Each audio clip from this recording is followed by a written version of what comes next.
بسم الله الرحمن الرحيم. الحمد لله نحمده ونستعينه ونستغفره ونؤمن به ونتوكل عليه ونعوذ بالله من شرور أنفسنا ومن سيئات أعمالنا. من يهده الله فلا مضل له ومن يضلله فلا هادي له. ونشهد أن لا إله إلا الله وحده لا شريك له ونشهد أن سيدنا ومولانا محمدا عبده ورسوله صلى الله تعالى عليه وعلى آله وصحبه وبارك وسلم تسليما كثيرا كثيرا. أما بعد فأعوذ بالله من الشيطان الرجيم. بسم الله الرحمن الرحيم. ومن أحسن قولا ممن دعا إلى الله وعمل صالحا وقال إنني من المسلمين. صدق الله العظيم.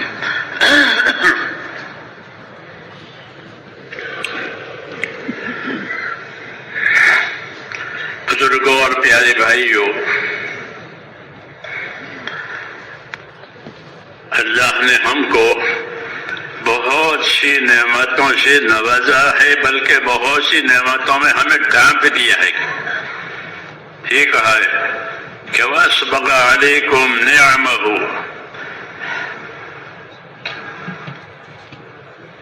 کہ نعمتوں سے تمہیں ڈھانپ دیا ہے. ہاں، کیونکہ اللہ تعالیٰ جو ہے وہ کریم ہے، اور کریم کے سارے خزانے وہ دوسروں کے لیے ہوتے ہیں، بندوں کے لیے ہوتے ہیں. کریم مانگنے والے کو بھی دے، نہ مانگنے والے کو بھی دے، اور اپنی شان سے دے. سخی تو حاجت سے دیتا ہے کہ اس کو اتنے حاجت ہے، اس کو اتنے حاجت ہے، اس کو اتنے حاجت ہے.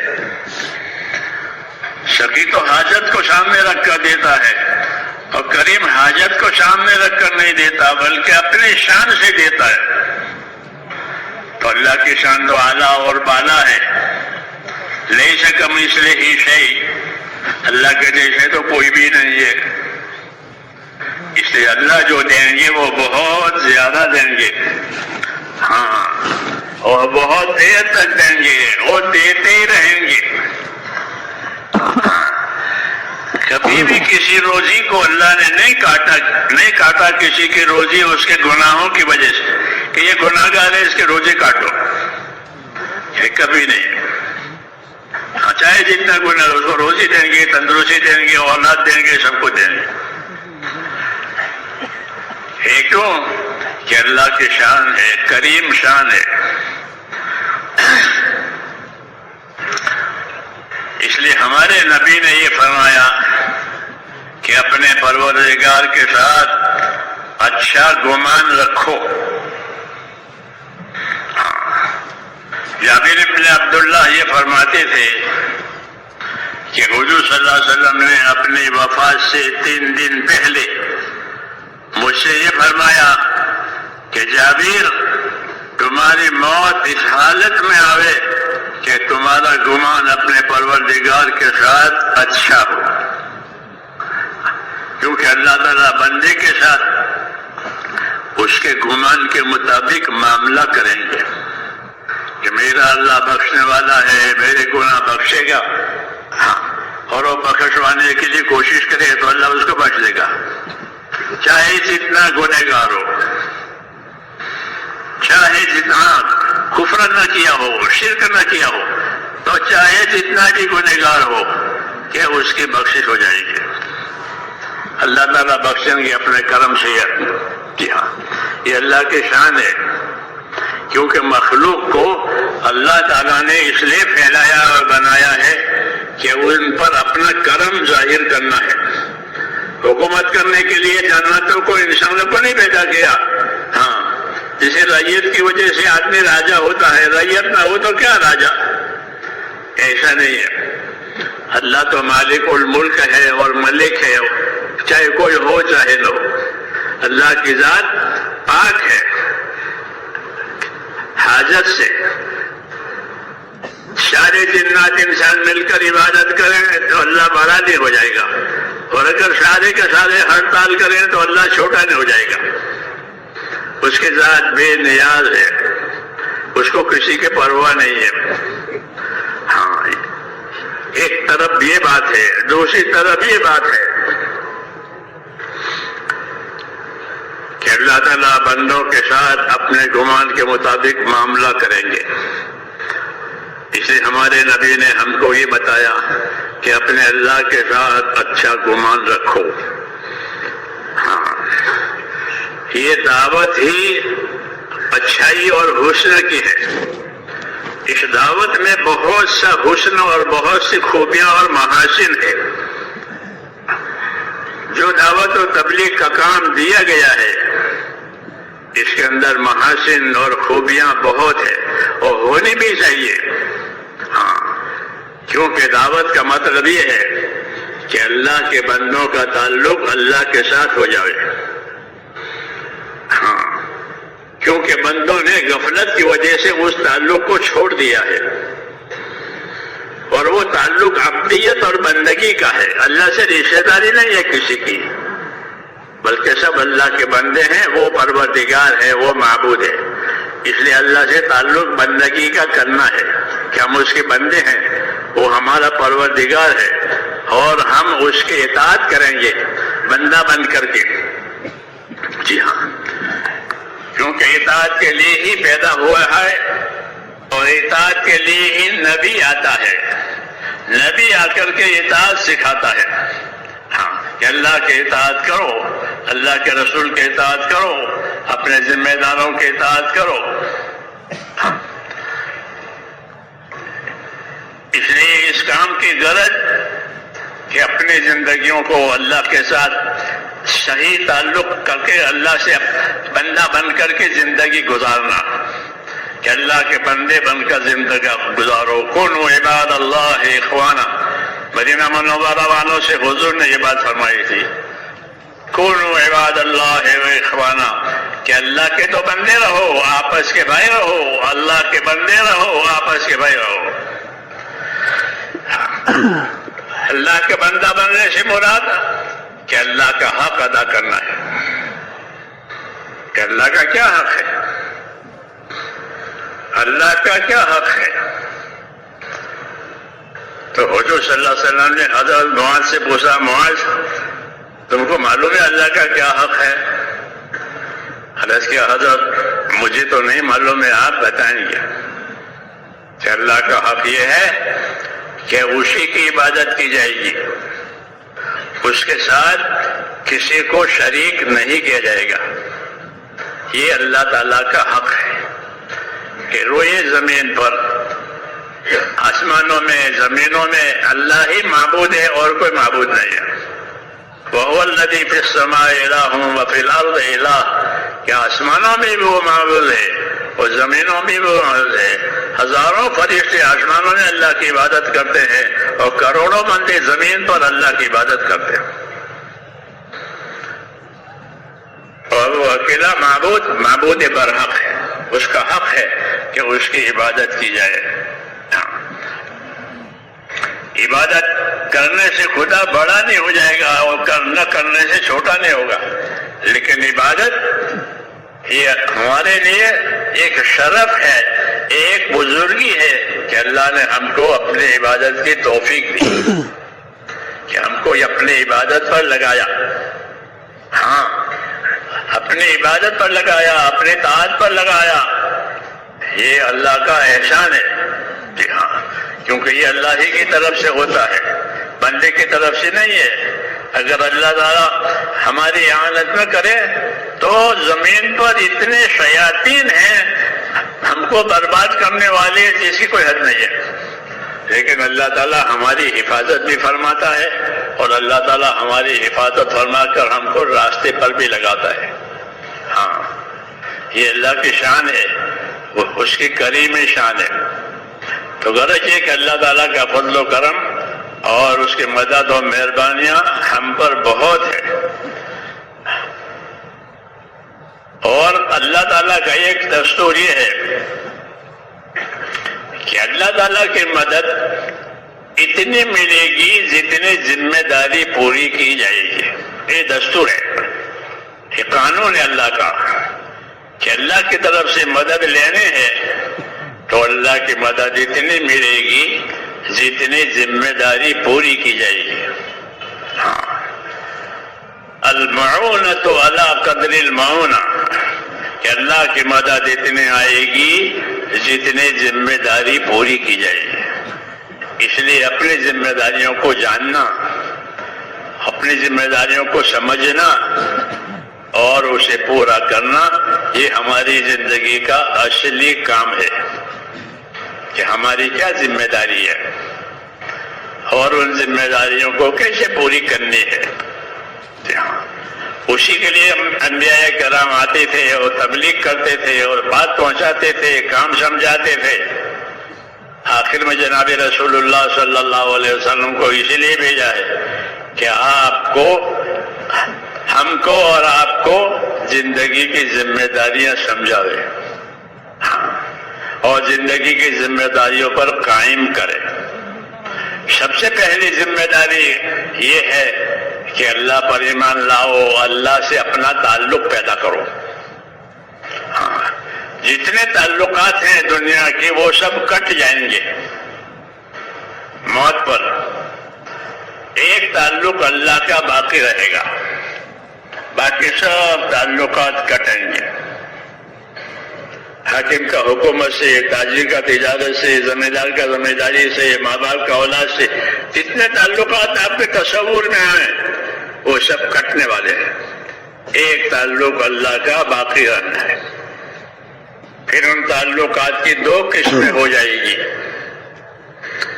ایک قسم اس تعلق کی ہوگی کہ اللہ سے تعلق تو رکھا ہے مگر ناراض کرنے کا تعلق ہے.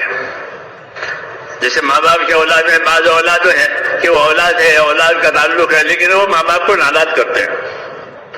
اور ایک قسم اولاد کی وہ ہے کہ وہ ماں باپ کو ماں باپ بھی جانتے ہیں اور ماں باپ کو راضی بھی رکھتے ہیں اور ماں باپ کی خدمت بھی کرتے ہیں، ان کا حق ادا کرتے ہیں.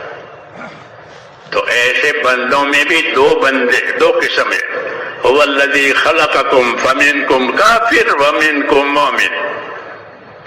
اللہ نے تم سب کو پیدا کیا ہے کہ تم میں کچھ لوگ تو کافر ہو گئے، اللہ کے حق سے انکار کیا، اس کے حقوق کو چھپا دیا، ادا نہیں کیا.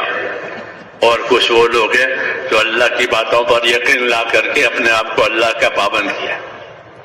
ذرا دو حصے ہو گئے، ایک ایمان والوں کا حصہ اور ایک غیر ایمان والوں کا حصہ. یہ نظام الہی ہے. اس لیے نبیوں کے ذریعے سے ایمان والے حصے کو اور ایمان والے کام کو آگے بڑھایا جاتا ہے کہ اپنا تعلق اللہ تعالیٰ سے صحیح کرو.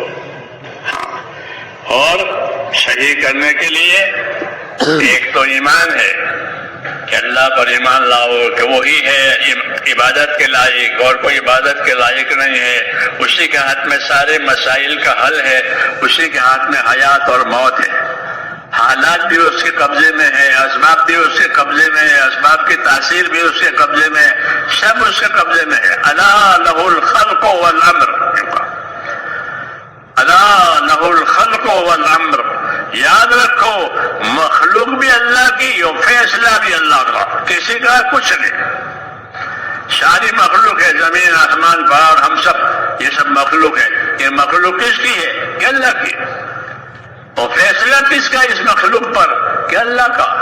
نفع کا، نقصان کا، آبادی کا، بربادی کا، ترقی کا، تنزلی کا، یہ سب فیصلے مخلوق پر ہوں گے کہ وہ بھی اللہ کے. الا لہ الخلق والامر. یاد رکھو مخلوق بھی اللہ کی، فیصلہ بھی اللہ، کسی کا کچھ نہیں ہے. یہ توحید ہے. یہ ایک اللہ ہے، اس کے جیسا کوئی نہیں ہے. لیس کمثلہ شیء، اس کے جیسا کوئی نہیں. یہ تو اللہ کی تعریف ہو کرائی، اللہ کی معرفت کرائی. دوسری بات کہ اللہ کے حقوق بتائے کہ اللہ کا کیا حق ہے. کہ اللہ کا حق یہ ہے کہ اس کی عبادت کی جائے گی اور کسی کی عبادت نہیں ہوگی، اس کی عبادت میں کسی کو شریک نہیں کیا جائے گا. ہاں یہ توحید کہتے ہیں. یہ ہمارے پاس امانت ہے.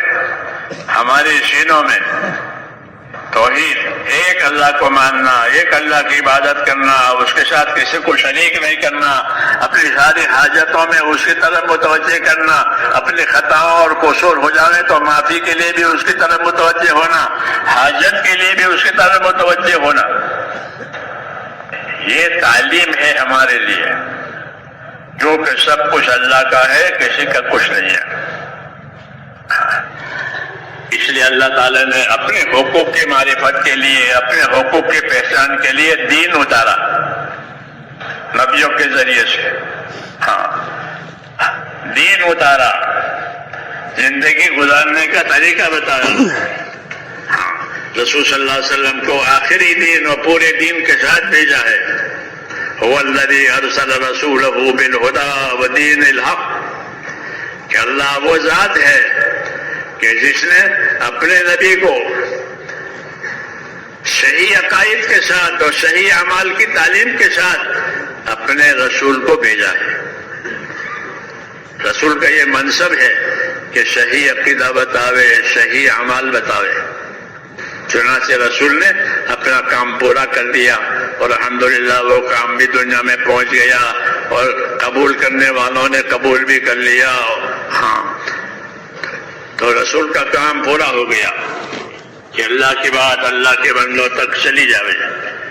اب ہر بندہ اپنی زندگی میں ایک تو اپنے دین کا ذمہ دار ہے.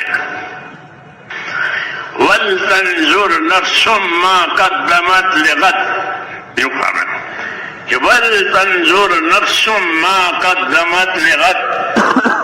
ہر آدمی سوچا کرے کہ میں نے آنے والی کل کے لیے کیا تیاری کی ہے.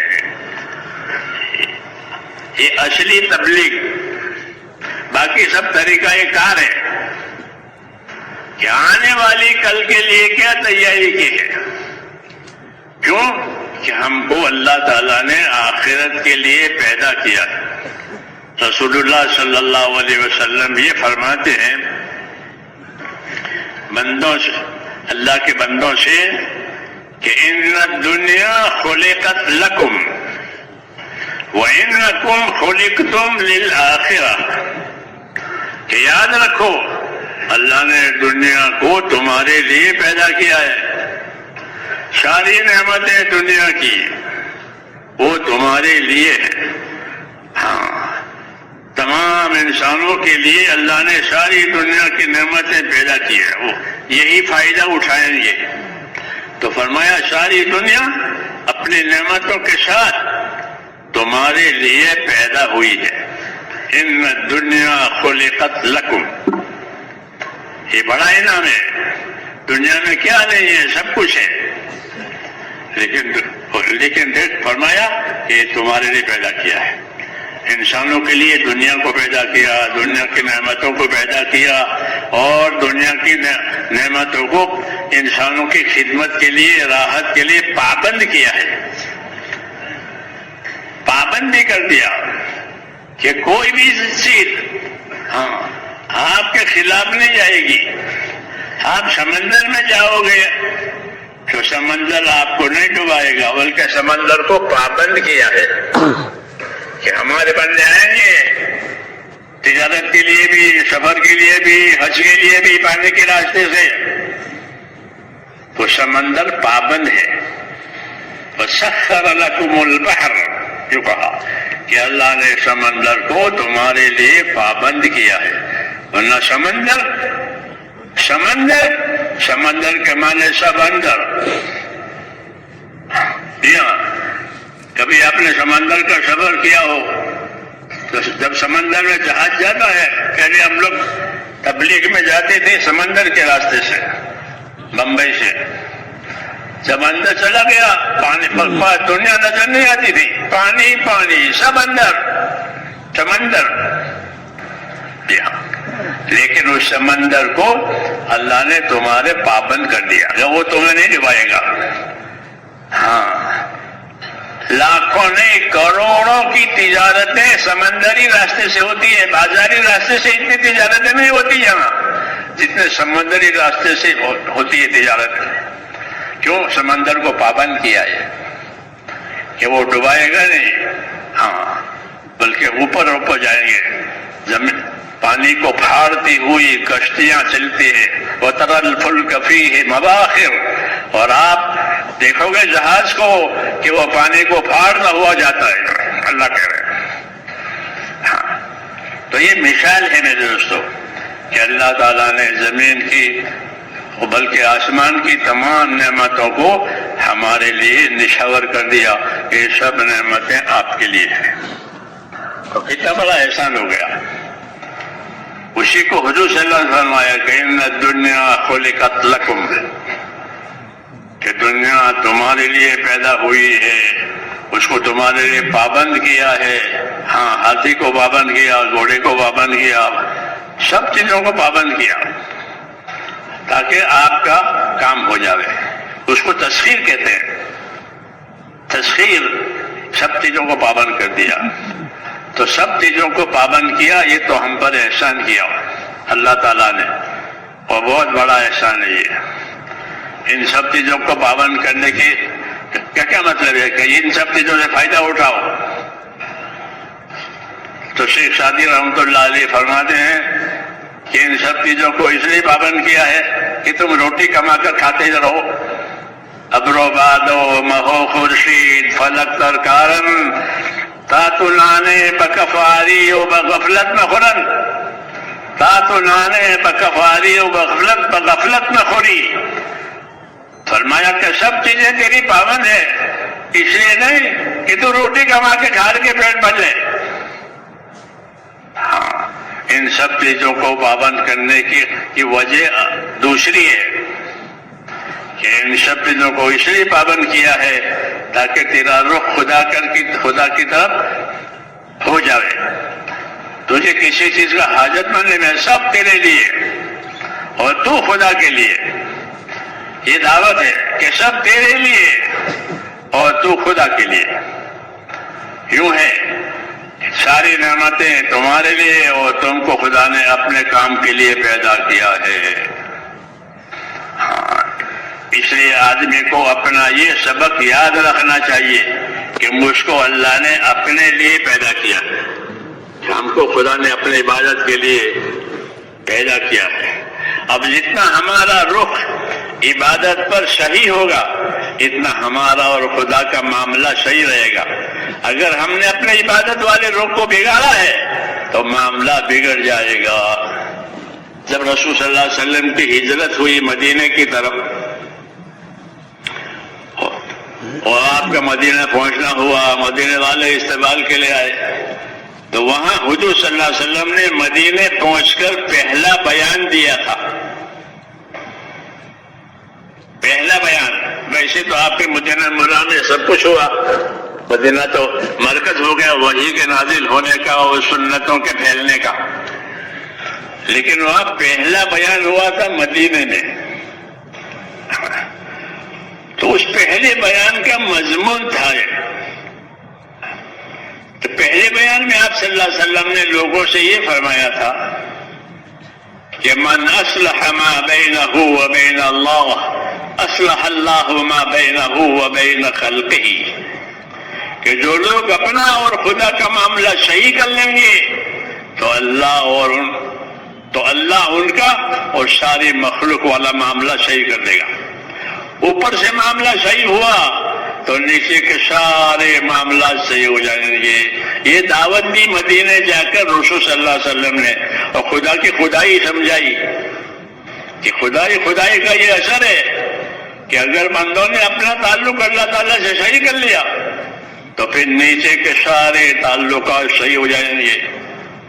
ہاں یہ خطاب تھا مدینے جا کر آپ صلی اللہ علیہ وسلم کا پہلا خطاب کہ من اصلح ما بینہ وبین اللہ اصلح اللہ ما بینہ وبین خلقہ، کہ جو لوگ اپنا اور خدا کا معاملہ ٹھیک کر لیں گے تو اللہ تعالیٰ ان کا اور مخلوق والا معاملہ سب ٹھیک کر دے گا. پھر دنیا بھی ان کی اور آخرت بھی ان کی. ہاں یہ دنیا بھی ان کی کہ اللہ تعالیٰ دنیا خیر و برکت کے ساتھ دے گا، کیوں کہ بندہ ہو گیا اللہ تعالیٰ کا، تو اللہ تعالیٰ اپنے بندوں کو برکات دیتے ہیں، برکتیں دیتے ہیں، دنیا کے اسباب بھی دیتے ہیں، اس کی برکت بھی دیتے ہیں۔ ہاں وَلَوْ أَنَّ أَهْلَ الْقُرَىٰ آمَنُوا وَاتَّقَوْا لَفَتَحْنَا عَلَيْهِمْ بَرَكَاتٍ مِّنَ السَّمَاءِ وَالْأَرْضِ کہ وَلَوْ أَنَّ أَهْلَ الْقُرَىٰ آمَنُوا وَاتَّقَوْا کہ یہ شہروں میں بستیوں میں رہنے والے لوگ اپنی زندگیوں کو ایمان اور تقوی پر لاوے، ہاں ایمان اور تقوی پر لاوے، تو کیا ہوگا کہ یعنی یہ ایمان والے بن جائیں، یہ تقوی پرہیزگاری والے بن جائیں، تو فرمایا ہم ان پر آسمان اور زمین کی برکتوں کے دروازے کھول دیں گے۔ لَفَتَحْنَا عَلَيْهِمْ بَرَكَاتٍ مِّنَ السَّمَاءِ وَالْأَرْضِ کہ آسمان اور زمین کی برکتوں کا دروازہ ان پر کھل جائے گا اگر یہ شہروں والے اپنی زندگی ایمان پر اور تقوی پر لاوے۔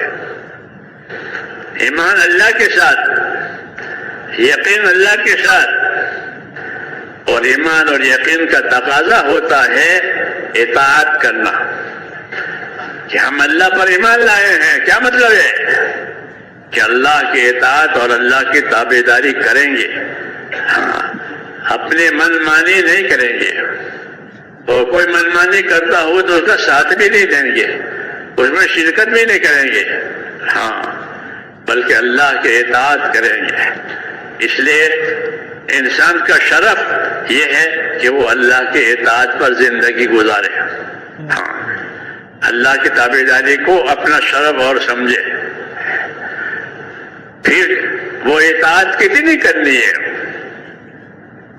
کتنی اطاعت کرنی ہے، تو حضور صلی اللہ علیہ وسلم نے اپنی دعوت میں، اپنی تعلیم میں ہر چیز کی حد بتائی، ہر چیز کی حد بتائی کہ اتنی ہونی چاہیے، اتنی ہونی چاہیے، جیسے 5 نمازیں ہوئی، زکوٰۃ کا 40واں حصہ ہوا وغیرہ، جیسا عبادات میں، تو کہ اللہ کی اطاعت کا کتنا حصہ ہونا چاہیے، کہ کتنی اطاعت کرنی چاہیے۔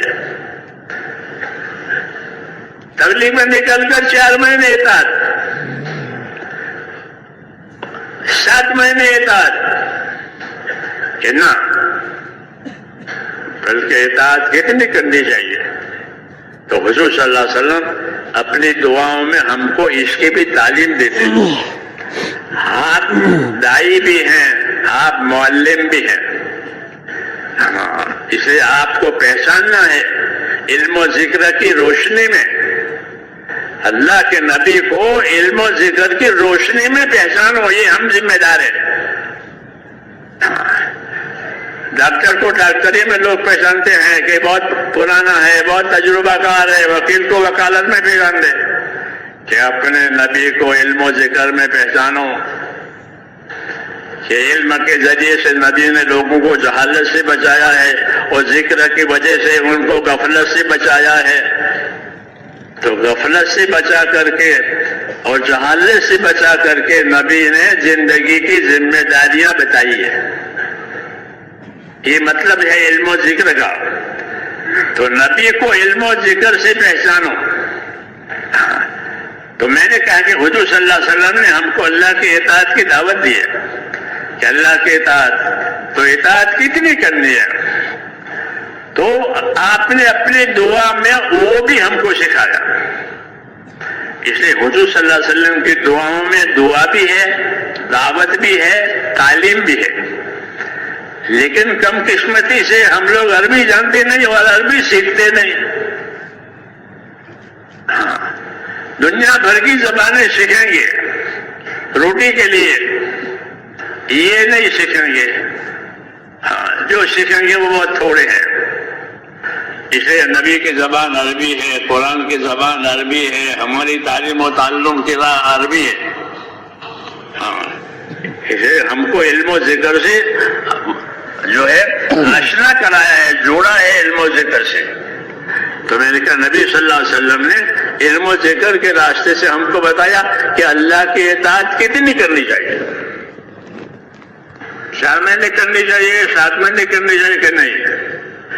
تو ایک دعا میں حضور صلی اللہ علیہ وسلم یہ فرما رہے ہیں اللهم اقسم لنا من خشيتك ما تحول به بیننا وبین معصیک. مانگ رہے ہیں اے پروردگار ہم کو اپنا خوف دے. کہ کتنا بے ہوش ہو جاوے اتنا کہ نہیں. اے اللہ ہم کو اپنا خوف دے, اتنا خوف دے کہ وہ خوف ہم کو تیری نافرمانی تک جانے نہ دے. جیسے شام کا خوف شام کے پاس جانے نہیں دیتا, آنکھ کا خوف آنکھ کے پاس جانے نہیں دیتا. یہ تعلیم ہے کہ اللہ سے خوف مانگو. روزی روٹی تو سب مانگتے ہیں کہ اللہ سے خوف مانگو کہ جو اللہ سے جتنا ڈرے گا اتنا وہ اللہ کو زیادہ پہچانے گا. جو اللہ سے نہیں ڈرے گا وہ جاہل رہے گا. ہاں تو اللہ سے ڈر مانگا ہے. یہ تعلیم ہے کہ اللہ مجھے اپنا خوف دے. کہ کتنا, کہ اتنا خوف دے کہ تیرے خوف کی وجہ سے میں نافرمانی تک نہ جاؤں. جسے آگ کے خوف کی وجہ سے آدمی آگ تک نہیں جاتا, کہ مجھے اپنا خوف دے کہ میں تیری نافرمانی تک نہ جا سکوں. اور ومن طاعتک ما تبلغونا به جنتک. اللہ اکبر. اور اے اللہ مجھے اپنی اطاعت اور تابعداری نصیب کر. اطاعت, اے اللہ مجھے اپنی اطاعت نصیب کر. کہ کتنی اطاعت, 4 مہینے 6 مہینے 10 مہینے, کہ نہیں. اے اللہ مجھے اپنی اطاعت اتنی نصیب کر یہ اطاعت مجھے جنت میں لے جا کے چھوڑے. یہ تعلیم ہے, یہ سب سیکھنے کی چیزیں ہیں. یہی علم و ذکر ہے. یاد رکھو کہ اللہ مجھے اپنی اطاعت نصیب کر. ہر نبی زمین پر اللہ کی اطاعت قائم کرانے کے لیے بھیجا جاتا ہے. وَمَا أَرْسَلْنَا مِن رَّسُولٍ إِلَّا لِيُطَاعَ بِإِذْنِ اللَّهِ. ہم نے جب کبھی کوئی رسول زمین پر بھیجا ہے تو وہ اس لیے بھیجا گیا ہے کہ وہ زمین والوں بندوں کو اللہ کی اطاعت و تابعداری پر لاوے. تو رسول کی ذمہ داری ہے کہ وہ اطاعت کی تعلیم دے, اطاعت کا علم و ذکر سکھاوے اور پھر اطاعت پر لگاوے. کہ کتنے دن اطاعت کرنی ہے, کہ اتنے اطاعت کرو کہ تمہاری اطاعت تمہیں جنت میں اتارے. جیسے کسی کو جدہ جانا ہے تو جدہ تک کا ٹکٹ ہوگا تو وہ جدہ اترے گا, اور جدہ تک کا ٹکٹ نہیں ہے تو اس کو جدہ کو اترے گا. یہ سب تعلیم دی ہے کہ کوئی چیز کتنی لینی ہے, کہ اتنے اطاعت کرو کہ وہ اطاعت جنت میں لے جائے. اتنا خوف پیدا کرو کہ وہ خوف گناہ تک نہ جانے دے. ہاں یہ سب تعلیم ہے. وَمِنَ الْيَقِينِ مَا تُخَوِّنُ بِهِ عَلَيْنَا مَصَائِبَ الدُّنْيَا. تیسری بات کہ اللہ ہم کو اپنا یقین دے. یقین کہ جو ہوگا اللہ سے ہوگا. اللہ چاہے گا تو ہوگا, اللہ نہیں چاہے گا تو نہیں ہوگا. کائنات میں اللہ کے چاہے بغیر کوئی چیز نہیں ہوتی. اللہ نہیں چاہیں گے نہیں ہوگا, اللہ چاہیں گے ہو کے رہے گا. یہ یقین کی بات ہے کہ اللہ سے ہوتا ہے, اللہ کے غیر سے نہیں ہوتا. کہ یہ یقین بھی اپنے اندر پیدا کرو کہ کتنا مَا تُحَوِّنُ بِهِ عَلَيْنَا مَصَائِبَ الدُّنْيَا. کہ اللہ کا یقین اتنا پیدا کرو کہ دنیا کی مصیبت آسان ہو جائے. کہ جب دنیا کی کوئی مصیبت آئی کہ یہ کتنی ہوگی, کہ جتنے اللہ نے لکھی ہے اتنے ہوگی. یہ تکلیف کتنی ہوگی کہ جتنے اللہ نے لکھی ہے. یہ راحت کتنی ہوگی کہ جتنے اللہ نے لکھی ہے. اللہ تعالیٰ نے تمام چیزوں کو لکھ لیا ہے, چھوٹی ہو بڑی ہو, اور جو جو چیزیں لکھی ہیں پھر روزانہ وہ اس کے عمل میں آتی ہے. ہاں تمام چیزوں کو لکھا ہوا ہے. اور جو چیزیں لکھی ہیں پھر روزانہ اس کا عمل ہوتا ہے.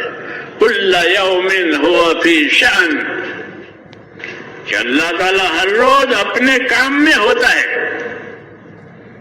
تو کیا کام اللہ کا؟ کہ انہوں نے جو لکھا تھا 50,000 سال پہلے، وہ ایک ایک کام کو دنیا میں جاری کرتے ہیں. کہ آج اس کو مرنا ہے، آج اس کو پیدا ہونا ہے، آج اس کو تندرست ہونا ہے، آج اس کو بیمار ہونا ہے، آج اس کو ہلاک ہونا ہے. یہ سب چیزیں لکھی ہوئی ہیں. پھر اپنے لکھی ہوئی چیزوں کو پھر روزانہ نافذ کرتے ہیں. اس سے خدا کی خدائی سمجھ میں آتی ہے کہ زمین آسمان میں کرنے والی ذات صرف اللہ ہے اور کوئی نہیں. اس کو ایمان کہتے ہیں کہ وہ زمین اور آسمان میں وہ ہوگا جو اللہ نے لکھا ہے. اس لیے کہا وَمِنَ الْيَقِينِ مَا تُهَوِّنُ بِهِ عَلَيْنَا مَصَائِبَ الدُّنْيَا. جب کوئی بات ہو گئی کہ یہ سب اللہ نے لکھا تھا، ہو گیا کیا بھائی؟ کیوں کہیں اللہ نے لکھا تھا، یہ طے کیا تھا، تو جو اللہ طے کرے گا اس کو کون پلٹے گا؟ تو یہ یقین کہ اس یقین سے وہ مصیبت ہلکی ہو جاتی ہے. اللہ نے لکھا تھا. تو یہ اللہ کے ساتھ تعلق کی بات ہے کہ اللہ کے ساتھ خوف کا تعلق، اللہ کے ساتھ اطاعت کا تعلق، اللہ کے ساتھ یقین کا تعلق. یہ نبیوں کی دعوت میں ہوتا ہے، نبیوں کی تعلیم میں ہوتا ہے. اور اس کو رسول صلی اللہ علیہ وسلم نے اپنی دعاؤں میں، اپنے ارشادات میں، اپنی حدیثوں میں سمجھایا ہے. اس لیے ہمارے دعوت کی اصلی جان جو ہے وہ علم و ذکر ہے. علم و ذکر ایسا جیسے ریل کی پٹڑی، پٹڑی نہیں تو ریل بھی نہیں. ریل کہاں چلے گی؟ ریل پٹڑی کے لیے، پٹڑی ریل کے لیے. ریل پٹڑی کے لیے اور کسی کام میں وہ پٹڑی نہیں آتی، ریل کے کام میں آتی ہے.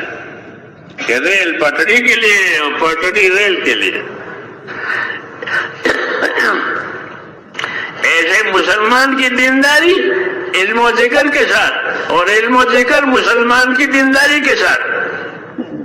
اگر علم و ذکر نہیں ہے تو دینداری نہیں ہے، علم و ذکر ہے تو دینداری ہے.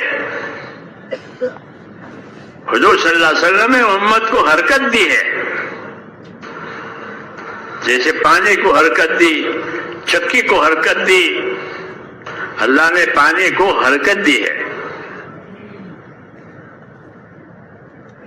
وَهُوَ الَّذِي مَدَّ الْأَرْضَ وَجَعَلَ فِيهَا رَوَاسِيَ وَأَنْهَارًا. سورہ رات کی آیت ہے. وَهُوَ الَّذِي مَدَّ الْأَرْضَ، اللہ وہ ذات ہے جس نے زمین کو پھیلایا پانی پر، اور زمین پر پھیلا کر اس پر دو مادے قائم کیے. ایک مادہ پہاڑوں کا، ایک مادہ پانی کا. وَهُوَ الَّذِي مَدَّ الْأَرْضَ وَجَعَلَ فِيهَا رَوَاسِيَ وَأَنْهَارًا. زمین کو پانی پر پھیلایا ہے، اور جب وہ ہلنے لگی تو ان پر پہاڑوں کے کھوٹے لگا دیے. تو ایک تو زمین پر پہاڑ لگائے اللہ نے، ہلے نہیں. تو یہ مادہ پہاڑ کا اپنی جگہ ہی پر رہے گا، ہلے گا نہیں، جلے گا نہیں، یہی رہے گا. دوسرا مادہ زمین پر اللہ نے پانی برسایا، وہ پانی اپنی جگہ رہے گا نہیں، وہ جاری ہو جائے گا. تو شاہ صاحب لکھتے ہیں کہ اللہ نے زمین پیدا کر دو مادے پیدا کیے. ایک مادہ وہ ہے جو زمین جو قائم رہے، وہ پہاڑ اپنی جگہ قیامت تک وہیں رہیں گے. جب قیامت آئے گی تو یہ اڑیں گے. اور ایک مادہ زمین پر پانی کا ہے، نہروں کا، ندیوں کا، کہ وہ اپنی جگہ رہتا نہیں، وہ چلتا ہی رہتا ہے، جاری رہتا ہے. یہ قدرت ہے. اللہ تعالیٰ نے دنیا کو آباد کرنے کے لیے پہاڑوں کو بھی پیدا کیا اور ندیوں کو پیدا کیا، اور پتہ نہیں کتنی راحتیں، کتنی ضرورتیں اس سے پوری ہوتی ہے. تو یہ اللہ تعالیٰ کے انعامات کی بات ہے کہ اللہ تعالیٰ نے اپنے بندوں کے لیے یہ ساری چیزیں بنائی. اور ان چیزوں کو دیکھنے کی وجہ سے بندوں کو اللہ کی معرفت اور اللہ کی پہچان ہوگی کہ اللہ اللہ ہے، اس کے جیسا کوئی نہیں ہے۔ یہی ہے اصل کہ اللہ کو اللہ جانے، اللہ کو اللہ مانے اور پھر اس کا حق ادا کریں۔ یہ دعوت ہے، یہ دعوت ہے کہ اللہ کا حق ادا کرو۔ کہ اللہ کا کیا حق ہے؟ کہ اللہ کا حق یہ ہے کہ زمین پر اور آسمانوں میں اسی کی عبادت کی جائے گی، اس کے ساتھ کسی کو شریک نہیں کیا جائے گا۔ تو عبادت اللہ کا حق ہے اور وہ ہمارے ذمے ہے، ہمارے ذمے ہے یہ حق۔ حضرت معاذ بن جبل سے حضور صلی اللہ علیہ وسلم نے پوچھا کہ معاذ آپ کو معلوم ہے اللہ کا کیا حق ہے؟ حضرت کیا مجھے نہیں معلوم ہے، آپ بتائیں گے کہ اللہ کا حق یہ ہے کہ اسی کی عبادت کی جائے گی، اس کے ساتھ کسی کو شریک نہیں کیا جائے گا۔ تو یہ اللہ کا حق ہے۔ اس دنیا کو اللہ تعالیٰ نے حقوق ادا کرانے کے لیے اور حقوق کی پہچان کرنے کے لیے پیدا کیا ہے۔ ہاں، نبیوں کے راستے کی یہ بات ہے، دنیا والوں کی نہیں۔ نبیوں کے راستے کی یہ بات ہے کہ اللہ تعالیٰ نے اس دنیا کو اور جناتوں کو اور انسانوں کو اس زمین پر پھیلایا ہے کہ وہ حقوق کی معرفت کے لیے ہے کہ یہ لوگ پیدا ہو کر کے ایک تو اللہ کا حق پہچانے۔ ہاں، جس نے ان کو پیدا کیا ہے اس کا حق پہچانو۔ یہ تبلیغ ہے کہ اللہ کا کیا حق ہے کہ اس کی عبادت کی جائے گی، اس کے ساتھ کسی کو شریک نہیں کیا جائے گا۔ یہ اللہ کا حق ہے۔ پھر عبادت کیسی کرو گے، کتنی کرو گے، کب کرو گے، یہ نہیں معلوم ہے ہم کو۔ تو اس کے لیے اس کی معلومات سمجھانے کے لیے اللہ تعالیٰ نے زمین پر اپنے رسولوں کے بھیجنے کا سلسلہ جاری کیا تھا آپ صلی اللہ علیہ وسلم کے آنے تک۔ جس جگہ اللہ کے بندوں کو جو ضرورت تھی وہ ضرورت لے کر وہ نبی آیا اور اس نے ان کی رہبری کی کہ یہ کرو، یہ کرو، یہ کرو۔ ہاں، پھر کچھ لوگوں نے وہ نبی کی بات مانی، کچھ لوگوں نے نہیں مانی۔ تو جو مانتے تھے وہ کامیاب ہوتے تھے اور جو نہیں مانتے تھے وہ برباد ہوتے تھے۔ ہاں، یہ طریقہ تھا پہلے کہ جنہوں نے مانا وہ تو رہے، فَأَنجَيْنَا الَّذِينَ آمَنُوا وَأَغْرَقْنَا الْآخَرِينَ۔ جنہوں نے مانا ان کو تو ہم نے زندہ رکھا اور جنہوں نے ان کو ہلاک کر دیا۔ نوح علیہ السلام کی قوم میں جنہوں نے مانا وہ تو رہے اور جنہوں نے مانا ان کو ڈبو دیا۔ اس طرح قوم ہود میں، اس طرح قوم صالح میں، تمام نبیوں میں جنہوں نے مانا وہ بچے، جنہوں نے نہیں مانا وہ گئے۔ یہ سلسلہ تھا پہلے۔ بڑا سخت بات۔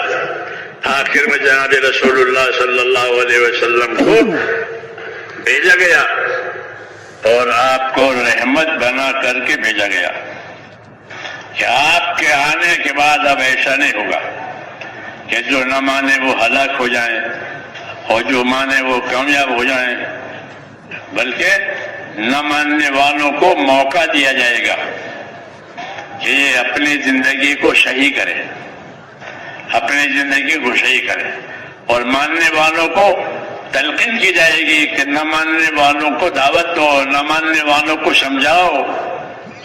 ہاں، تمہارے قریب ہو تو قریب والوں کو سمجھاؤ، بعید والوں کو بعید ہو۔ کنتم خیر امۃ اخرجت للناس، کہ تم بہترین امت ہو، یہ ماننے والوں کو کہا گیا، اور تم کو روئے زمین پر اس لیے رکھا ہے کہ تاکہ تم خیر کو دنیا میں پھیلاؤ۔ ہاں، تو یہ منصب بتایا ہے، مرتبہ بتایا ہے اس امت کا کہ اس امت کو نبی کے کام کے لیے پیدا کیا ہے۔ جی ہاں، پھر جب نبی کا کام ہوتا رہے گا تو خیر و برکت آئے گی اور نصرت آئے گی، خیر و برکت آئے گی، اسباب میں، اولاد میں، حیات میں، دعاؤں میں قبولیت آئے گی۔ ماننے کی وجہ سے ذمہ داری پوری کرنے کی وجہ سے، اور اللہ کی مدد آئے گی مخالفوں کے مقابلے میں۔ اللہ اپنے ماننے والوں کو مخالفوں کو سامنے ذلیل نہیں کرے گا، بلکہ ان کی مدد کرے گا۔ جب ان کی مدد ہوگی تو ان کی بھی آنکھیں کھولے گی کہ ان کے ساتھ تو اللہ کی مدد ہے، ان کے ساتھ تو اللہ کی مدد ہے، ان کا کام تو اللہ کر رہا ہے۔ حضور صلی اللہ علیہ وسلم کے زمانے میں یہ بات پسند آتی، یہ بات لوگوں کو سمجھ میں آتی تھی کہ اللہ ان کے ساتھ ہے، اللہ ان کا کام کرتا ہے۔ مشرکین یہ کہتے تھے کہ ان کا کام ہو جائے گا، اللہ ان کے ساتھ ہے۔ کیوں کہ اللہ کے اطاعت کرتے ہیں، اللہ کی تابعداری کرتے ہیں، اللہ اپنی مددوں کو ان کے ساتھ کرتے ہیں، آسانیوں کو ان کے ساتھ کرتے ہیں۔ آج بھی یہی دستور ہے کہ جب اللہ تعالیٰ کا کام ہوگا تو مددیں ہوگی، آسانیاں ہوگی، رکاوٹیں دور ہو جائے گی اور حق پر جینا آسان ہو جائے گا۔ اور یہ اصل مقصد ہے کہ زندگیاں حق پر رہے، زندگیاں حق پر رہے، اللہ کا حق بھی، مخلوق کا حق بھی، دوسروں کا حق بھی۔ حق کو پہچاننا اور حق پر قائم رہنا یہ ہماری اصلی ذمہ داری ہے کہ حق کو پہچانو۔ حق جو ہے وہ نبی لے کر آتا ہے، هو الذی ارسل رسولہ بالہدی ودین الحق، کہ اللہ وہ پروردگار ہے جس نے اپنے نبی کو بھیجا سچے دین کے ساتھ، صحیح عقائد اور صحیح اعمال کی تعلیم کے ساتھ بھیجا۔ تو اللہ نے اس کام کے لیے حق کے لیے رسولوں کو بھیجا ہے۔ اب ہماری ذمہ داری یہ ہے کہ ہم اپنے رسول کی باتوں کو اپنے دھیان میں لائیں، اپنے علم میں لائیں۔ اس کو علم و ذکر کہتے ہیں۔ یہ تیسرا نمبر ہے۔ تیسرا نمبر جو ہے وہ ہم کو دنیا والوں سے ممتاز کرے گا۔ باقی کھائیں گے سب، کمائیں گے سب، بچے پیدا کریں گے سب، مکان بنائیں گے سب، اس میں سب شریک ہے، لیکن ہم کو دنیا والوں سے اللہ ممتاز کرے گا۔ کس بارے میں؟ اس بارے میں هو الذی ارسل، کہ اللہ تعالیٰ نے ایمان والوں پر لقد من اللہ علی المؤمنین اذ بعث فیہم رسولا، کہ اللہ نے ایمان والوں پر احسان کیا ہے کہ ان کے لیے رسول بھیجا۔ تو احسان تو سب پر ہے، لیکن ایمان والوں کو ایمان دے کر ان کے اندر اتنی صلاحیت پیدا کی کہ ایمان والا اپنے ایمان کی وجہ سے اپنے رسول کی تابعداری کرے گا۔ وہ جب اپنے رسول کی تابعداری کرے گا تو اللہ کا دستور ہے کہ رسول کی تابعداری کرنے والوں کی اللہ مدد کرتا ہے۔ یہ اللہ کا فیصلہ ہے۔ اِنَّا لَنَنْصُرُ رُسُلَنَا وَالَّذِينَ آمَنُوا فِي الْحَيَاةِ الدُّنْيَا وَيَوْمَ يَقُومُ الْأَشْهَادُ، کہ ہم مدد کرتے ہیں اپنے رسولوں کی۔ اللہ کہہ رہے ہیں یہ اللہ کی سنت ہے کہ جب کبھی زمین پر اللہ نے رسول بھیجا ہے تو اس رسول کی اللہ نے مدد کی ہے۔ کیوں کہ لوگ اس رسول کی مخالفت کرتے ہیں، لوگ اس رسول کے ساتھ دشمنی کرتے ہیں۔ ایک عام قاعدہ ہے کہ جب رسول آتا ہے تو اس کے دشمن کھڑے ہو جاتے ہیں، اور دشمن وہ لوگ ہوتے ہیں جن کی زندگیاں بری ہوتی ہیں۔ وَكَذَلِكَ جَعَلْنَا لِكُلِّ نَبِيٍّ عَدُوًّا مِّنَ الْمُجْرِمِينَ وَكَفَىٰ بِرَبِّكَ هَادِيًا وَنَصِيرًا۔ یہ بہت بڑا اعلان ہے یہ اللہ کا کہ ہم نے ہر نبیوں کے لیے یہ کیا ہے کہ ان کے ساتھ دشمنی کرنے والے بھی ہوں گے، ابو جہل اور ابو لہب اور اس کی پارٹی، یہ نبی کے دشمن ہے۔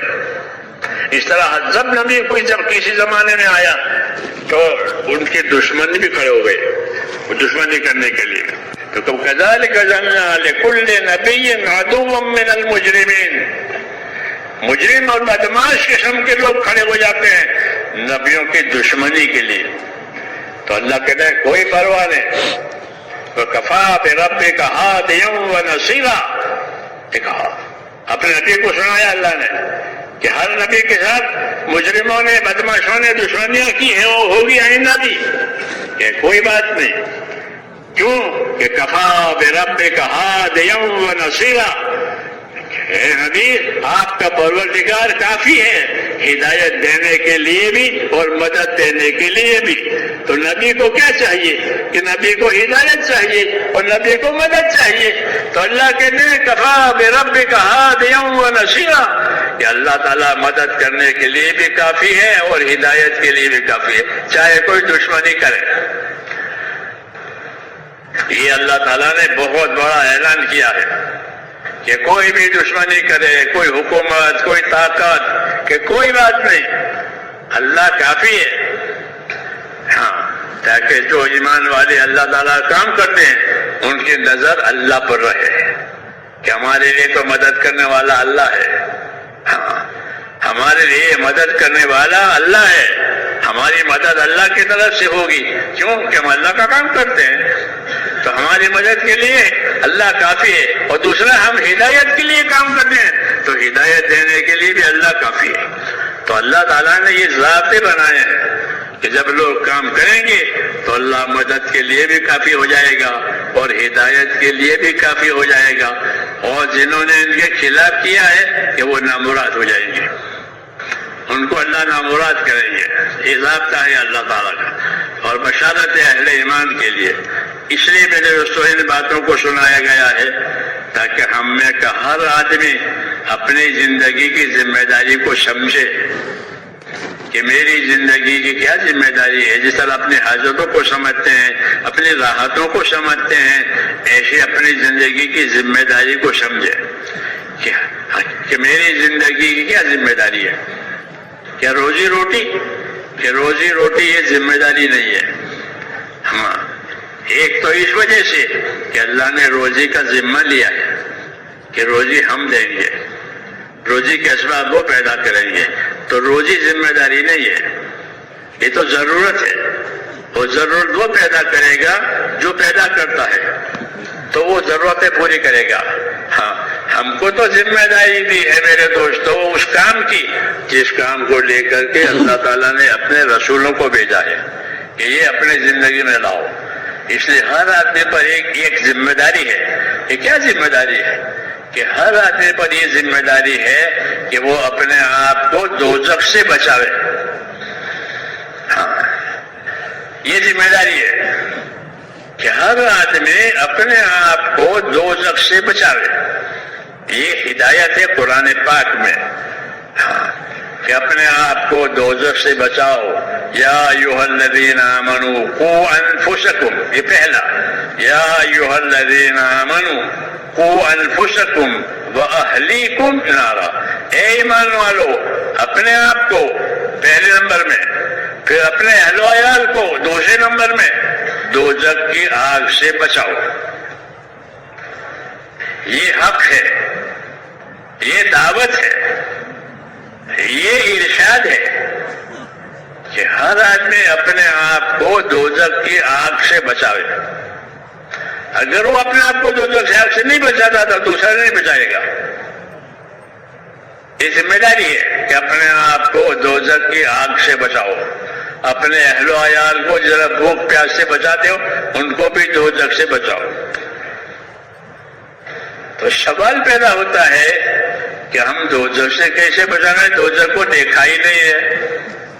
کوئی چیز دیکھی ہو تو کبھی دیکھو دیکھو وہ گاڑی آ رہی ہے, وہ گاڑی آ رہی ہے, تو دیکھ کر کے بچا لے گا, بغیر دیکھے بچا لے گا. کیوں بھائی؟ کسی جیسے بچانا ہو تو دیکھ کر ہی تو بچائے گا, بغیر دیکھے کیسے بچائے گا؟ کوئی چیز آ رہی ہے, کوئی جانور آ گیا, دیکھو دیکھو. تو دوزخ کو تو دیکھا نہیں ہے تو دوزخ سے کیسے بچائیں گے؟ تو حضرت علی رضی اللہ تعالیٰ عنہ نے مسئلہ حل کیا, اس کا جواب دیا. یا ایھا الذین آمنوا قوا انفسکم واہلیکم نارا, اے ایمان والو اپنے آپ کو اپنے گھر والوں کو دوزخ سے بچاؤ. علی فرماتے تھے کہ اس آیت کا مطلب یہ ہے کہ اپنے آپ کو اور اپنے اہل و عیال کو دیندار بناؤ. اپنے آپ کو اپنے عیال کو دین سکھاؤ. یہ تفسیر حضرت علی رضی اللہ تعالیٰ عنہ سے منقول ہے قوا انفسکم واہلیکم نارا کی. صحابہ کرام نے قرآن شریف پڑھا اور قرآن شریف سمجھا اور دوسروں کو سمجھایا، اور یہی اصل تبلیغ ہے. یاد رکھو، اصل تبلیغ تو قرآن حدیث کی ہے. ہم جو محنت کر رہے ہیں وہ قرآن حدیث تک پہنچنے کے لیے محنت کر رہے ہیں کہ اللہ کی بات پہنچاؤ تو اللہ کی بات تو قرآن ہے، رسول کی بات پہنچاؤ تو رسول کی بات تو حدیث ہے. تو اصل تبلیغ تو میرے بھائیو علم و ذکر کی ہے، یعنی قرآن حدیث کی ہے. وہ اصل تبلیغ ہے. اس تک پہنچنے کے لیے یہ راستے بنا دیتے ہیں کہ ہم قرآن حدیث تک پہنچ جائیں. کہ مسلمانوں نے اپنی غفلتوں کی وجہ سے قرآن مجید کو اور حدیث کو چھوڑ دیا ہے. ان قومی اے میرے رب، میری قوم نے قرآن مجید کو چھوڑ دیا. اتخذوا هذا القرآن مہجورا، شکایت ہے کہ میری قوم نے قرآن کو چھوڑ دیا. اور واقعی بات ہے کہ ہم نے قرآن کو چھوڑ دیا.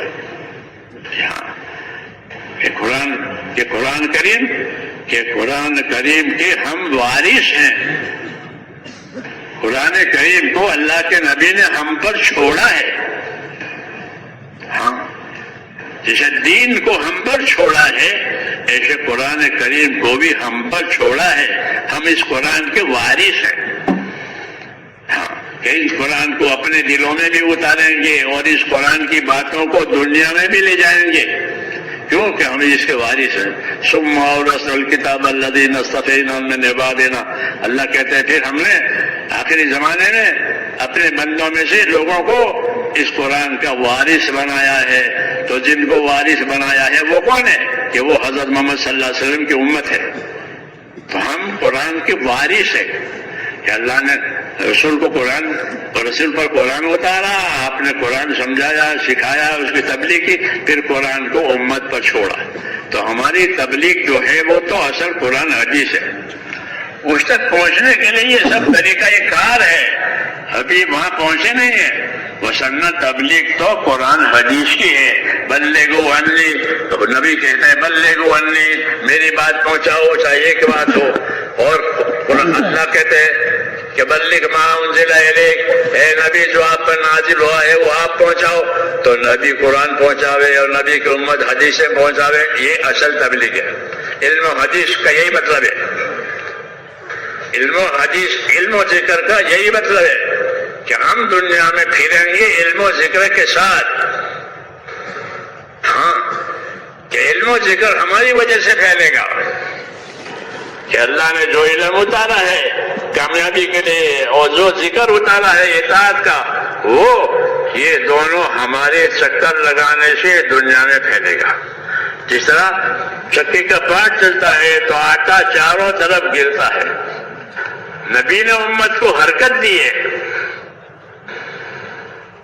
نبی نے امت کو حرکت دی ہے. تو یہ حرکت خالی کھلی نہیں ہے، بلکہ یہ حرکت اس کے ساتھ ہے. جس طرح چکی کی حرکت کہ دانا آٹا کے ساتھ ہے، ایک طرف دانا ہے ایک طرف آٹا ہے، اور اس کے بیچ میں چکی کی حرکت ہے. تو اس طرح ہماری حرکت جو اصل وہ تو علم و ذکر کے ساتھ ہے. جسے کہ چکی کی حرکت دانا اور آٹے کے ساتھ ہے، مسلمانوں کی حرکت اور تبلیغ علم و ذکر کے ساتھ ہے. کہ علم پھیلائیں گے اور جہالت دور ہوگی، ذکر پھیلائیں گے غفلت دور ہوگی. جب ان کے پاس صحیح علم آئے گا تو وہ اللہ کے حق کو پہچانیں گے، اللہ کے رسول کے حق کو پہچانیں گے، اپنے حق کو پہچانیں گے کہ میرا کیا حق ہے. تو اللہ کا جو علم ہے وہ حقوق کی پہچان کرانے کے لیے ہے. جب اللہ کا علم ہی ہمارے پاس نہیں ہوگا تو ہم ایک دوسرے کے حق کو نہیں پہچانیں گے. جانور بھی ہو جائیں گے، جانور ایک دوسرے کے حق کو نہیں پہچان سکتا. ایک جانور دوسرے جانور کو مار کے کھا جاتا ہے. اس حیوانیت میں سے ہم کو نکالا ہے. یہ رسول صلی اللہ علیہ وسلم کا کام ہے کہ آپ نے انسانوں کو حیوانیت میں سے نکالا، اندھیروں میں سے نکالا، اندھیروں میں سے نکالا. کہ کہاں؟ کہ نور ہدایت پر لائے، نور ہدایت پر لائے. کہ اب یہ راستہ ہے، قل ھذہ سبیلی ادعو الی اللہ، یہ راستہ ہے اور میں اللہ کی طرف بلاتا ہوں اور کسی کی طرف نہیں بلاتا. کہ ہماری دعوت میں ہم اللہ کے بندوں کو اللہ کی طرف بلائیں گے، اللہ کی عبادت کی طرف بلائیں گے، پھر اللہ جن لوگوں کی طرف ہم کو متوجہ کرے ہم ان کی طرف متوجہ ہو جائیں گے۔ اس لیے پہلا حق اللہ کا کہ اللہ کی عبادت کی جائے گی، ہاں اللہ کو پہچانا جائے گا، دلوں سے اللہ کی طرف رجوع کریں گے، دلوں کا رجوع اللہ کی طرف، اس کو انابت کہتے ہیں کہ اپنے دلوں کا رجوع اللہ کی طرف کرو، اس کو انابت کہتے ہیں کہ اندر سے رجوع اللہ کی طرف ہے۔ گناہ ہو گیا تو توبہ کر کے رجوع کرے، اطاعت ہو گئی تو شکر کر کے اطاعت کرے، ہر حال کا دین حاصل کرنے کی وجہ سے اللہ تعالیٰ کی طرف صحیح رجوع ہوگا۔ وَأَنِيبُوا إِلَىٰ رَبِّكُمْ، یہ حکم ہے کہ اپنے پروردگار کی طرف سے رجوع، اپنے پروردگار کی طرف رجوع کرو۔ جب ہر حال کا دین آئے گا تو اللہ کی طرف رجوع ہوگا، کہ دل اللہ کی طرف رجوع ہو جائیں گے، اطاعت ہوگی تو اطاعت پر قائم رہے گا، گناہ ہوگی تو توبہ کرے گا، ہاں نعمت آئے گی تو شکر کرے گا، مصیبت آئے گی تو صبر کرے گا۔ یہ دلوں کے رجوع کا مطلب ہے کہ دل رجوع کریں گے اللہ کی طرف، کہ ان کی یہ حالتیں ہوگی۔ اسے کہا وَأَنِيبُوا إِلَىٰ رَبِّكُمْ، اپنے پروردگار کی طرف سے، اپنے پروردگار کی طرف دل سے رجوع کرو۔ اللہم اقبل بقلبی الی دینک، دعاؤں میں ہے کہ اے اللہ مجھ کو میرے دل کے ساتھ اپنے دین کی طرف متوجہ کر، یہ نہیں کہ دل غافل ہے اور دین کا کام ہو رہا ہے، کہ نہیں، دل کے ساتھ، کہ مجھے اپنے دل کے ساتھ اپنے دین کی طرف مائل کر۔ اللہم اقبل بقلبی الی دینک، تو دلوں کے ساتھ اللہ کی طرف مائل ہونا اس کو انابت کہتے ہیں، اور انابت پر ہدایت ملتی ہے۔ وَيَهْدِي إِلَيْهِ مَن يُنِيبُ، کہ جو دلوں سے اللہ کی طرف رجوع کریں گے اللہ ان کی صحیح رہبری کرے گا۔ اس لیے دلوں سے اللہ کی طرف رجوع کرنا، اطاعت کے ساتھ، استقامت کے ساتھ، گناہ ہو جائے تو توبہ استغفار کے ساتھ، نعمت آوے تو شکر کے ساتھ، مصیبت آوے تو صبر کے ساتھ، یہ سب بندگی کے کام ہے، کیونکہ ہم بندگی اور عبادت کے لیے پیدا ہوئے ہیں، تو عبادت کے یہ کام ہے، جی ہاں عبادت کے یہ کام ہے۔ اس لیے یہ بندے جب ان کے اندر انابت پیدا ہو جائے گی تو یہ اللہ کے پیارے اور نیک بندے ہوں گے، ہاں اللہ ان کی لاج رکھے گا۔ یہ کسی بات کو مانگیں گے تو اللہ منع نہیں کرے گا کہ یہ اللہ کی طرف رجوع کرنے والے بندے ہیں، جی ہاں۔ اس لیے دعوت ہی ہے کہ اپنے دلوں سے اللہ کی طرف رجوع، اور دلوں سے رجوع کرنے کے ساتھ اوپر سے تابعداری، سر سے لے کر پاؤں تک اپنے آپ کو دیندار بناؤ۔ وَأَنِيبُوا إِلَىٰ رَبِّكُمْ وَأَسْلِمُوا لَهُ، یہ دوسرا حکم کہ دلوں سے بھی اللہ کی طرف متوجہ ہو جاؤ، غیر خدا کی طرف نہیں، اور دلوں سے متوجہ ہو کر کے باہر سے مسلم بنو۔ وَأَسْلِمُوا لَهُ، باہر سے مسلم، کہ مسلم کس کو کہتے ہیں؟ کہ مسلم کا معنی ہے اللہ کی تابعداری کے لیے گردن جھکا دے۔ الاسلام و گردن نہادن بطاعت، کہ اسلام کا کیا معنی ہے؟ کہ اللہ کے اطاعت و تابعداری کے لیے گردن جھکا دی، ہمارا کچھ نہیں، جو آپ کہیں گے وہ کریں گے، گردن جھکا دی آپ کے سامنے، اس کو اسلام کہتا ہے۔ تو اسلام اوپر ہوتا ہے اور انابت اور رجوع دلوں کا یہ اندر ہوتا ہے، یہ دونوں ہوتا ہے۔ منافق میں نہیں ہوتے، مخلص میں یہ ہوتے کہ مخلص اندر سے بھی اللہ کی طرف اور اوپر سے بھی اللہ کی طرف، ہاں۔ اس لیے حضور صلی اللہ علیہ وسلم دعا مانگتے تھے، اللہم طہر قلبی من النفاق، کہ یا اللہ میرے دل کو نفاق سے پاک کر دے۔ تو نبی کا دل تو پہلے سے پاک ہے، ہم کو تعلیم دی ہے کہ اپنے دلوں کو نفاق سے پاک رہنے کی دعا مانگو۔ ایک تو نفاق وہ جو منافقین حضور کے زمانے میں ہوتے تھے، اب دنیا میں کوئی منافق نہیں ہے، وہ آپ کے زمانے ہی وہ طبقہ تھا وہ ختم ہو گیا، اب یا کافر ہے یا مسلم ہے، اب کوئی منافق نہیں ہے۔ اب حضور دعا مانگ لے کہ میرے دل کو نفاق سے پاک کر دے۔ نفاق سے پاک کرنے کا مطلب یہ ہے کہ کوئی دوسری غرض مجھے تیری طرف تیرے کام کو چھوڑ کر کسی دوسری غرض کی طرف نہ جاؤں بلکہ تیری طرف جاؤں، اور نفاق سے میرے دل کو پاک کر دے، یعنی مجھ کو اخلاص دے دے، یہ مطلب ہے۔ یہ کہا اللہم طہر قلبی من النفاق، اے اللہ میرے دل کو نفاق سے پاک کر، یعنی اخلاص عطا فرما، وعملی من الریا، اور میرے دل کو ریا اور میرے عمل کو ریاکاری سے پاک کر۔ عمل اوپر ہوتا ہے، نیت اندر ہوتی ہے، تو نیت میں اخلاص آیا، اور عمل کہ عمل کو ریاکاری سے بچایا کہ میرے عمل لوگوں کو دکھانے کے لیے، اپنے عزت پیدا کرنے کے لیے نہ ہو بلکہ ذمہ داری پورا کرنے کے لیے عمل کروں۔ یہ سب ہدایتیں ہیں بندہ بننے کی، اور یہ سب ہدایتیں ہیں میرے بھائیوں زندگی کی ذمہ داریوں کو پورا کرنے کی۔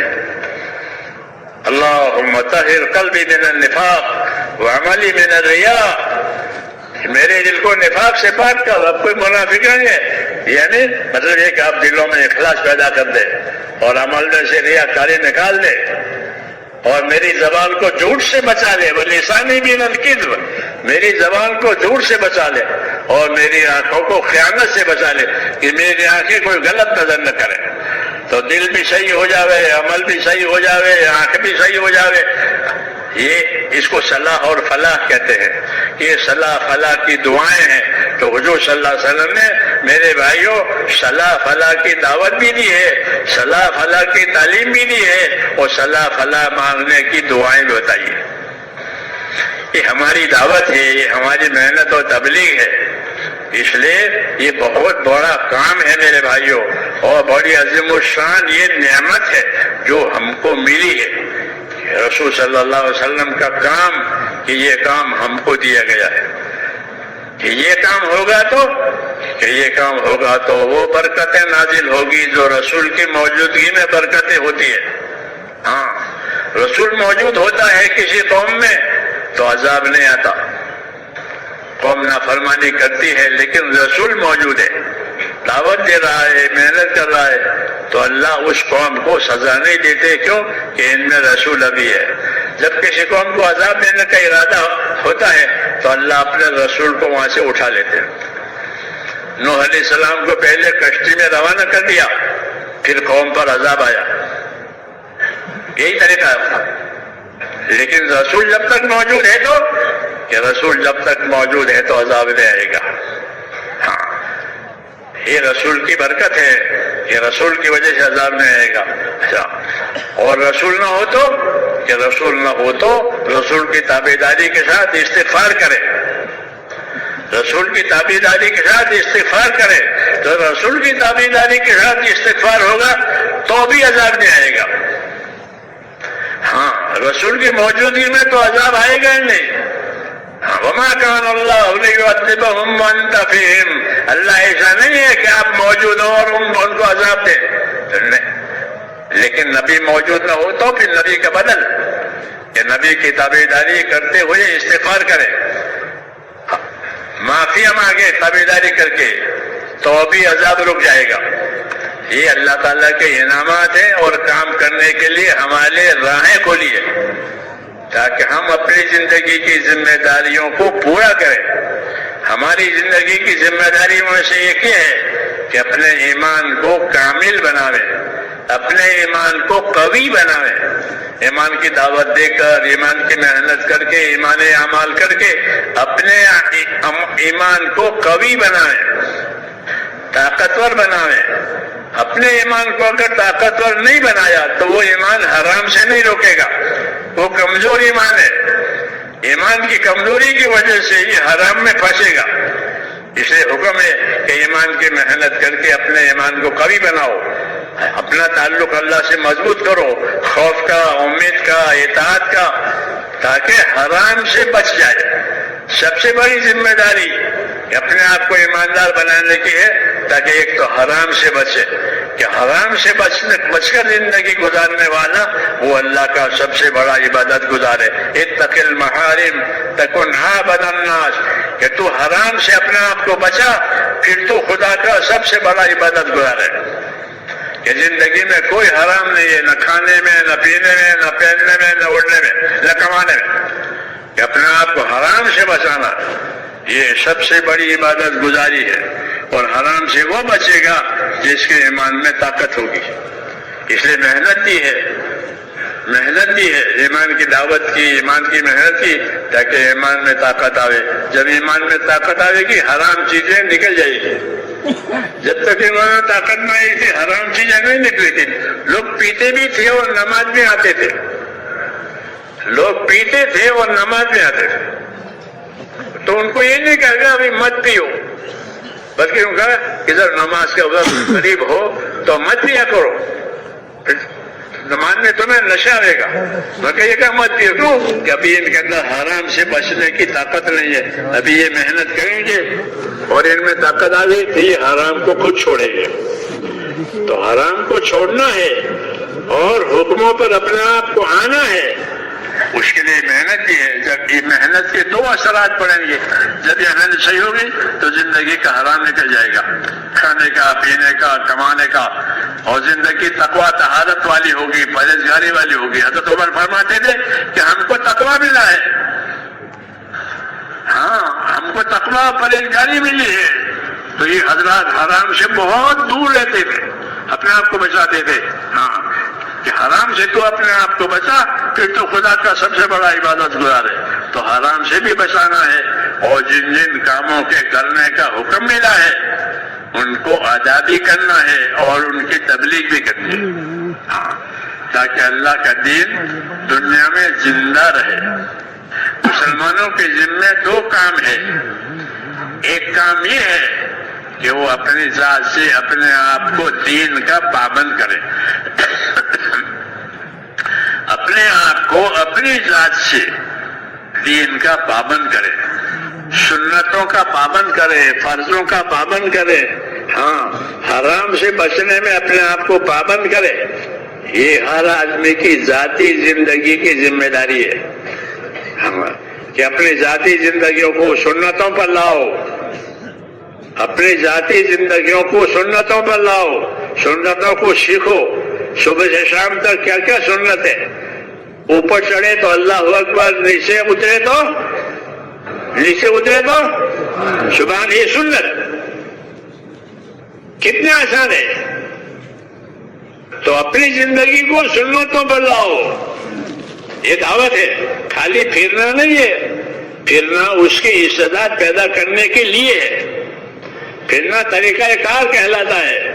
جیسے زمین میں کھاد دینا، پانی دینا، جو چیزیں غلط اگ گئی ہے اس کو نکالنا، یہ ضروری اس لیے ہے تاکہ اگلی چیز کہ کیا بویا کیا کاٹا وہ ہاتھ میں آوے. تو پہلے طریقہ کار ہوتا ہے اور اس کے بعد پھر جو ہے مقصد کار ہوتا ہے کہ اصل مقصد یہ تھا. تو ہماری زندگی کا میرے دوستوں اصل مقصد وہ اپنے نبی کی تابع داری پر زندگی گزارنا، سنت پر، شریعت پر اپنے آپ کو لگانا، یہ اصل مقصد ہے محنت کا. کہ اللہ نے اپنے نبی کو ایک شریعت پر قائم کیا ہے. ثم جعلنا کالا شریعت من الامر فاتبعها. ہم نے نبی آپ کو ایک شریعت پر قائم کیا ہے، آپ اس شریعت پر رہیں. جس طرح نبی کو ایک شریعت پر اور ایک طریقے پر قائم کرنے کا حکم ہے، ہم سب کو بھی وہی حکم ہے. اس لیے ہماری دعوت میرے بھائیوں اتباع کی دعوت ہے، کوئی نئی بات نہیں ہے کہ مولانا الیاس صاحب نے یا اس راہ کے بزرگوں نے کوئی نئی بات چلائی ہو. کنانا نئی بات کوئی نہیں چلائی، بلکہ زندگی ادھر ادھر ہو گئی تھی تو اس کو اپنے نبی کے اتباع پر لانا. دعوت کی اصلی غرض کہ مسلمان کی زندگی انفرادی بھی اور اجتماعی بھی کہ وہ اپنے نبی کے طریقوں پر، اپنے نبی کی سنتوں پر رہے. یہ اصل ہے، کیونکہ نبی کے خلاف اگر کسی کی زندگی ہو گئی تو وہ کبھی کامیاب نہیں ہوگا، وہ کبھی بھی کامیاب نہیں ہوگا. خلاف پیغمبر کسی راہ گزید کہ ہرگز منزل نہ خواہد رسید. کہ نبی کے خلاف جو بھی جائے گا وہ کبھی منزل کو نہیں پہنچے گا، وہ ہلاک ہو جائے گا. ہاں اس لیے دعوت ہے کہ اپنی زندگیوں کو علم و ذکر کے ساتھ چلاؤ. کہ علم و ذکر میں یہی باتیں ہیں کہ نبی کیا لائے تھے اور نبیوں نے کیا دیا تھا اور ان کا کیا طریقہ تھا. تو اصل علم و ذکر کو حرکت میں لانا ہے.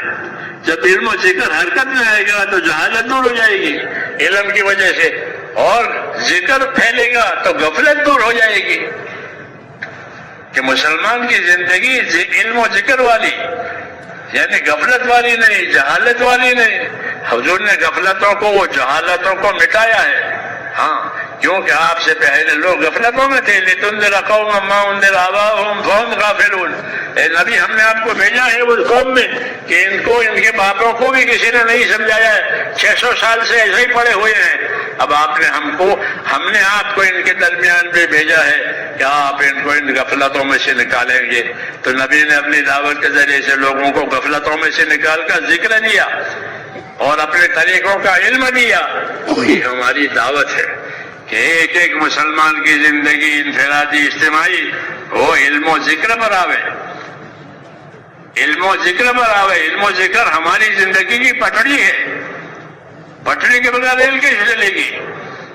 اور پٹڑی ریل کے لیے، ریل پٹڑی کے لیے تلازم ہے۔ ایسے مسلمان کی زندگی علم و ذکر کے ساتھ، اور علم و ذکر مسلمان کی زندگی کے لیے، یہ تبلیغ ہے، یہ اصل تبلیغ ہے۔ ہاں، اس لیے یہ چیز اپنے اندر پیدا کرنی ہے کہ آدمی نے کیا سیکھا، آدمی نے کیا عمل کیا، ہاں کیا سنت ہے، کیا حلال ہے، کیا حرام ہے، اس کو اپنی انفرادی زندگیوں میں دیکھنا پڑے گا۔ خالی وقت لگانے سے کام نہیں چلے گا۔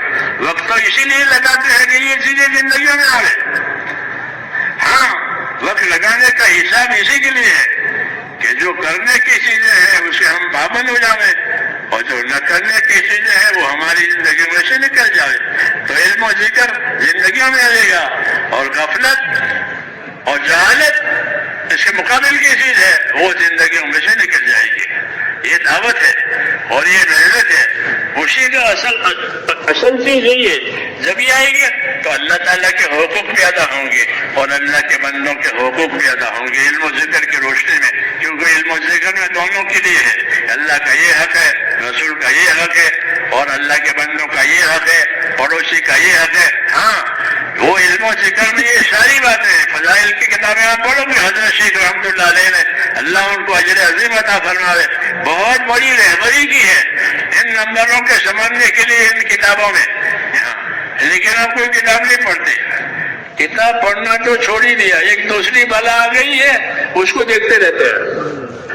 اس لیے جہالت دور نہیں ہوتی، اور دعوت اور نبی کی محنت اصل جہالت کو مٹانے کے لیے ہوتی ہے کہ زندگیاں جہالت میں سے نکلے، زندگیاں غفلت میں سے نکلے، اور علم و ذکر پر، اطاعت پر قائم ہو جائے۔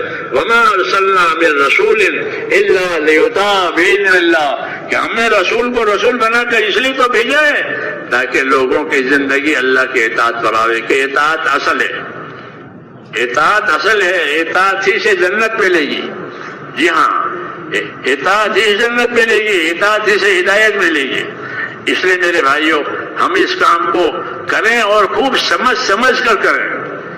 اس کو ایک روٹین اور ایک رواج نہیں بنانا ہے، ہاں، بلکہ سمجھیں یہ بہت بڑا کام ہے۔ علم و ذکر کے ساتھ یہ چلے گا، اخلاص کے ساتھ یہ چلے گا، انصاف کے ساتھ یہ چلے گا، یعنی اس محنت سے یہ چیزیں زندہ ہوگی۔ علم و ذکر آئے گا، انصاف آئے گا، احسان آئے گا۔ جب انصاف احسان ہوگا تو بندوں کے حقوق کی حفاظت ہوگی۔ علم و ذکر اگر آئے گا تو اللہ رسول کے حقوق کی حفاظت ہوگی۔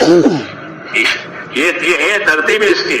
اس لیے اس کام سے اللہ سے سمجھ مانگنی ہے، ہاں، کہ اللہ ہمیں اس کام کی سمجھ دے، کہ ہاں، کہ اللہ سے مانگو اس کی سمجھ۔ اللہم علمنا ملاشر امورنا، معصور دعا ہے کہ جو ہمارے رشد و ہدایت کی چیزیں ہیں یا اللہ وہ ہم کو عطا فرما، نفس کے شرور سے ہماری حفاظت فرما۔ تو یہ دعائیں اس لیے دعائیں بھی مانگنی ہے، اور اپنی زندگی کی ذمہ داریوں کو پورا کرنے کے لیے محنتیں بھی کرنی ہے، حرکت بھی کرنی ہے۔ یہ امت کی خصوصیت ہے کہ حضور صلی اللہ علیہ وسلم نے امت کو حرکت پر چھوڑا ہے، ہاں، امت کو حرکت پر چھوڑا ہے تاکہ اس امت کے ذریعے سے دنیا میں خیر پھیلے اور شر مٹے، روشنی آوے، اندھیرا دور ہو جاوے۔ لتخرج الناس من الظلمات الى النور، کہ نبی کو بھیجا ہے تاکہ اندھیروں میں سے نکالے لوگوں کو اور نور ہدایت پر لاوے۔ تو نبی نے وہ ساری باتیں ہم کو دی ہیں، پھر امت کو حرکت دی ہے تاکہ دنیا والوں کو اندھیروں میں سے نکالے، صحیح راستے کی رہبری کرے۔ اس کی دعا مانگی ہے رب اعیننی علی ذکرک و شکرک و حسن عبادتک. مصنون دعا ہے نماز کے بعد کہ یا اللہ میری مدد کر. کس بات پر؟ کہ میں تیرا ذکر کرنے والا بنوں، یعنی تیری اطاعت کرنے والا بنوں، تیرے حکموں کے پورا کرنے والا بنوں، اور نعمت آوے تو شکر کرنے والا بنوں. اعیننی علی ذکرک و شکرک، میری مدد کر کہ میں تیرا ذاکر بنوں، میری مدد کر کہ میں شاکر بنوں. کیونکہ آدمی کی طرف اللہ کے احکام بھی آتے ہیں اور اس کے نعمتیں بھی آتی ہیں، تو نعمتوں کے لیے شکر کی دعا مانگی ہے اور احکام کے لیے ذاکر بنایا، پابند بنایا ہے. یہ مصنون دعائیں، اس میں تعلیم ہے، اس لیے مصنون دعاؤں کو بھی سیکھنے کی ضرورت ہے. اس میں بھی تعلیم ہے ہمارے لیے کہ کیا مانگو گے اور مانگ تو یہ سمجھو یہ مانگو. تو حضور صلی اللہ علیہ وسلم ہر بات میں نبی ہے، اپنی دعا میں بھی نبی، اپنی دعوت میں بھی نبی، اپنی تعلیم میں بھی نبی، اپنی تبلیغ میں بھی نبی.